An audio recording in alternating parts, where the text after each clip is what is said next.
Feels like ages to me since I've reviewed my last laptop, but I have another one here today, the Dell Inspiron 15 5568, and as you can see, it's one of those yoga-like ones where I have all those different kind of positions like tablet mode, stand mode and all that, but I don't really think I have to go too much into that since you have seen that at least once by now, and that's why I would say let's just get into the design and build quality. In terms of design, it looks definitely quite nice. It's not very thick, actually quite nice. Also quite compact, I would say, and it makes quite a nice appearance with the quite minimalistic color choices and all that. In terms of build quality, I'm not quite so sure, because sometimes if you pick it up on one corner, you will hear some creaking. It's not built cheap or something like that. Yes, there is a little bit of flex on the lid and a little bit on the bottom, but it feels quite solid. Definitely not premium or something like that, but it gets the job done. I would say it's somewhere in between. We have rubber feet that protect it from sliding. We have the speakers here at the bottom and the fan outputs here at the back.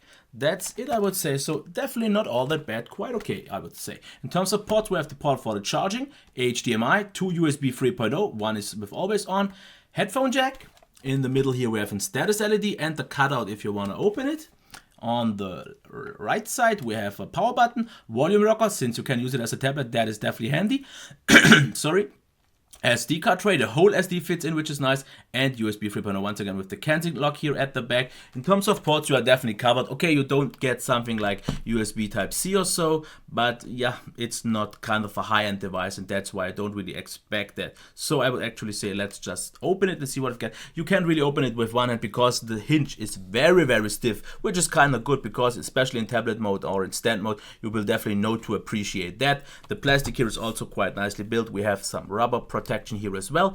And about the keyboard, I have to say at first I didn't think it's all that great because the travel isn't all that long or deep and it bottoms out quite hard. But after you use it for a while, it's actually not bad because it's definitely not loud, and yes, it does flex a little bit.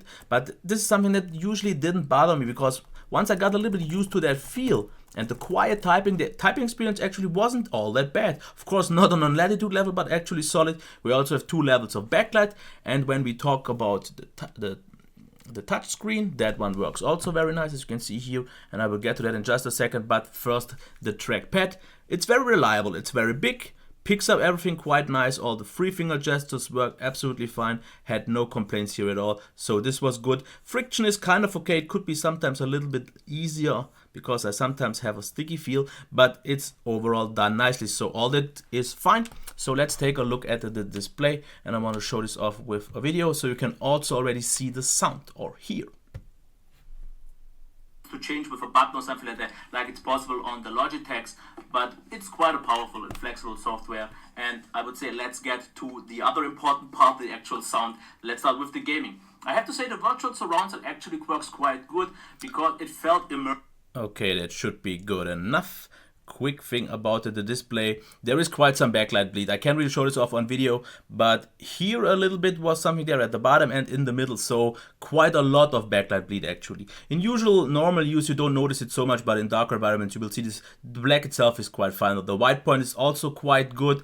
In terms of maximum brightness, it's definitely not the brightest panel. It should be good enough for outdoor use, maybe not so much, but indoors it was absolutely fine. And my problem is not so much the brightness, which is not spectacular or something like that. Definitely not the white and the blacks, but the colors seem off. Because if you just look at those and don't really know how they should look, especially on my videos, I noticed that especially my own color just doesn't look right.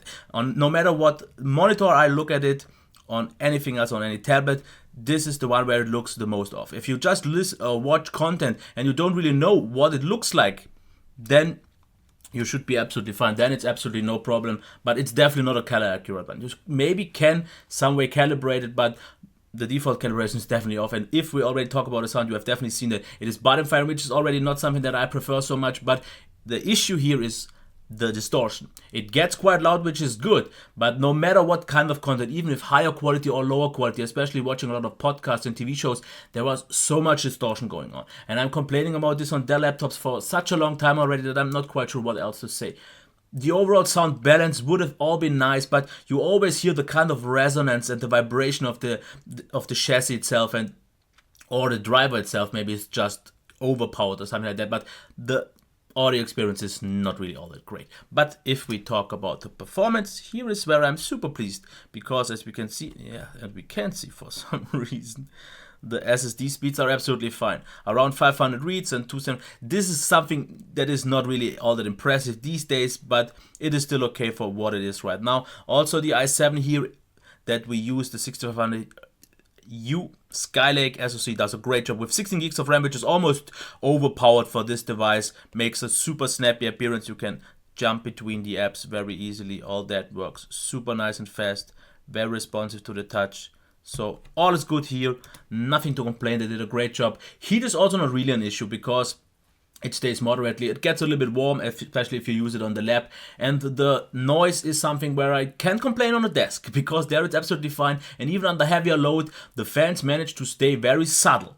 But what I noticed, if I use it, for example, on a couch or on the bed, or even sometimes on my laps, and block the fan output that I talked already in the beginning on the bottom, then it still never gets really loud, but then the fan spin in some odd pitch that sounded a little bit annoying, because you couldn't really even locate it. Sometimes I heard something, I heard like some bass, but I didn't really know what it was, and then I noticed, yeah, it's the laptop. So just keep that in mind if you use it more often on a bed or couch, something like that, because then it gets a little bit oddly noisy. Not loud at all, and not a problem at all. There's also not really any coil whine, and heat and temp is fine, so all good. And the performance, like I said, is really good for everyday tasks. It is, just keep that in mind, a dual core, so you can do all day-to-day tasks. You can do some lighter video rendering and all that, but for every heavier tasks, I would still recommend you to go for a quad core. But I guess for everyone, this i7 is almost a little bit overpowered, and I would say the i5 is maybe the better sweet spot, because the i5 these days is already on last year's i7 level, and that's where I was really happy about. About the battery, charging time should be at around 2.5 to 3 hours. I actually forgot to check that, but that's what it usually should be like on a battery of this size, because it's at 42 watt hours. And the battery life that I got was, I would say, okay, because I got as low as 4 hours to as high as maybe like 5 hours, with a mix of or average of slightly above 4.5, which is not that bad considering that I use a little bit of a higher brightness on my own. So usually 60-70%, since it's not the brightest panel, but everyone else usually uses a lower setting, and then I would say you can get even more than 5, maybe even 6 hours, which is not great.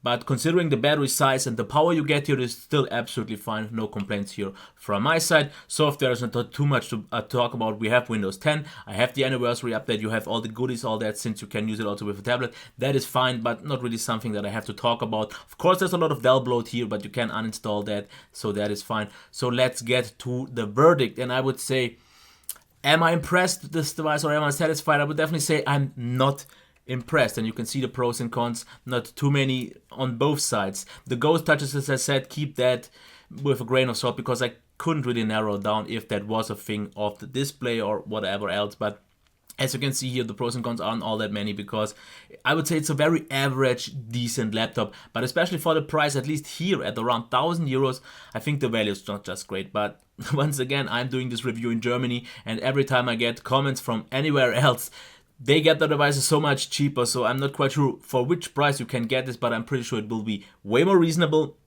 and then maybe worth taking a look at. But I still think it's not an all that great. It's an average, solid device, doesn't really have any flaws. So display calibration, if that doesn't bother you, if you don't need something color accurate. The brightness was fine, indoors absolutely no problem, and the distorting speaker was one of the main weaknesses for me, but we don't really get any highlights. Yes, the performance is super snappy and all that, the build quality is fine, the keyboard is good, the trackpad is fine, but nothing is really outstanding anymore. And especially for this price, you can get maybe not more high quality, but definitely more in terms of value. So just keep that in mind. I was satisfied, I would say, but not impressed at all. Yeah, that's all I have to say. If you have any other questions or something to say, leave that down in the comments. If you like this video, give it a thumbs up and subscribe to the channel. And I would say, I wish you a nice day, and I see you next time. Bye.